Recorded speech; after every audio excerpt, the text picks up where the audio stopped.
Therefore, the face that turns towards Allah is one of surrender and obedience.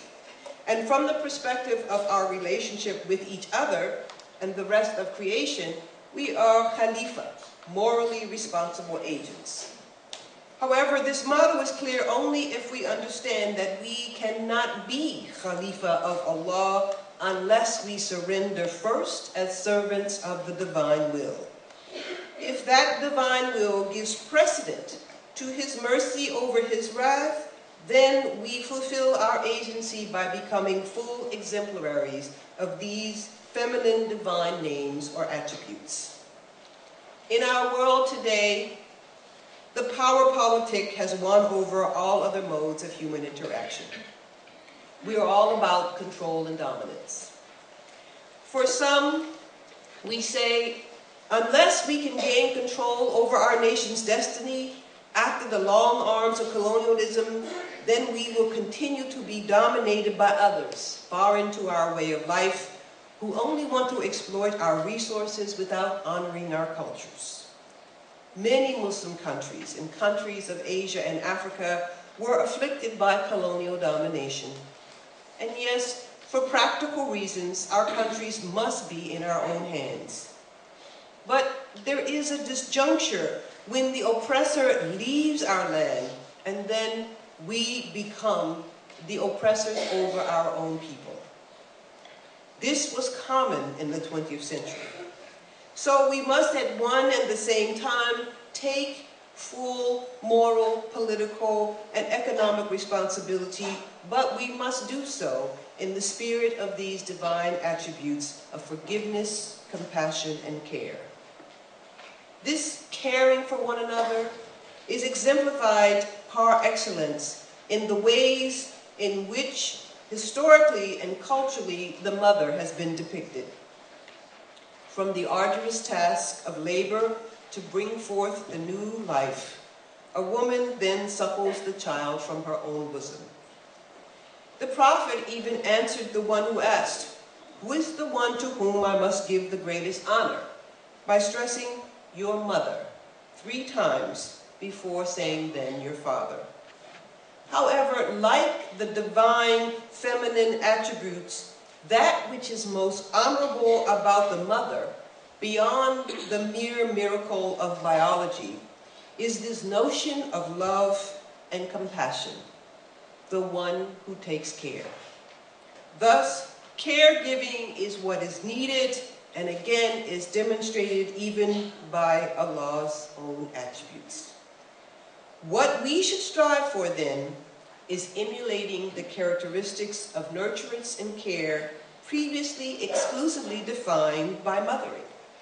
Today, we want to see the possibility for all of us who want to see the planet survive our exploits to adopt these feminine aspects of care and love in order to see a future which is characterized by peace. I think the masculinist way of doing things, that of dominance and control, was the only way for us to adapt to a harsh environment in days gone by. We had to conquer. Well, now that we have conquered the earth, have made access of her deepest resources and built buildings into her skies, it is no longer possible for us as human beings on the planet to continue operating in this modality. We no longer live in caves, and we no longer need the harsh caveman-like reality or mentality. We live as civilized beings in homes of our own design, beautiful homes, as befits our nature to create and love things artful and pleasing. But we have yet to change our ways of the cave with regard to each other. Terrorism and extreme violence, war, crime, and hate do not make us the highest of Allah's creation. Only love, mercy, forgiveness, and compassion express the excellence of the divine, and as such should become the mode for excellence of the human being. We have been granted this book, this revelation, these words of Allah in the form of the Quran, but we have forgotten to read about and act upon the subtleties of this book.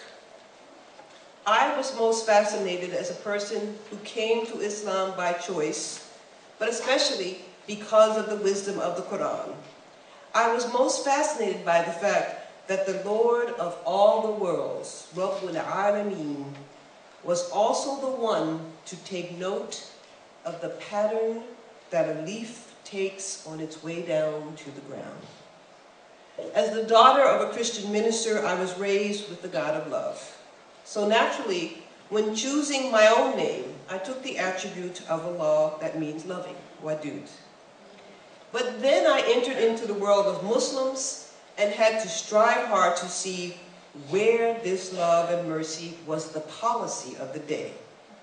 So I have dedicated myself to re-examining the traditions and to embody the essence of Kitabullah, the Quran, by recommending for myself and for others that we invest in the divine attributes of love, mercy, and compassion, to exploitation of human rights, to destruction of life and property.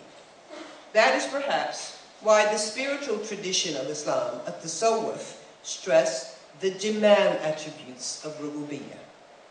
This is also why I think we must choose to emulate the Jamal attributes in order to bring about a change in our world today. Allah says, "My mercy is greater than my wrath." If the Lord on high can prioritize his own gentle and kind nature, then the solution for us mere human beings should be self-evident.